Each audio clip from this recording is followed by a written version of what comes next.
Naranasan mo na ba yung pakiramdam na kasama mo pa rin siya, pero parang wala na? Yung araw-araw mo siyang nakikita, nakakausap, pero ramdam mo yung lamig sa pagitan ninyo? Sabi nila, ang pinakamasakit ay kapag iniwan ka. Pero paano kung hindi ka naman niya iniwan? Paano kung nanatili siya sa tabi mo, pero tumigil na siyang magmahal?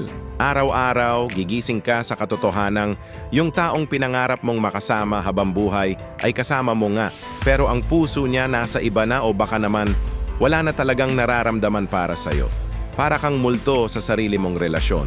Minsan, mas masakit pala yung manatili siya pero wala nang pagmamahal kaysa yung umalis na lang siya ng tuluyan. Kasi sa bawat araw na nandyan siya, paulit-ulit kang umaasa at paulit-ulit kang sinasampal ng katotohanan. Kung nakaka-relate ka, i-like mo ang video na to at mag-subscribe para sa mas marami pang hugot at real talks. Hanggang sa muli,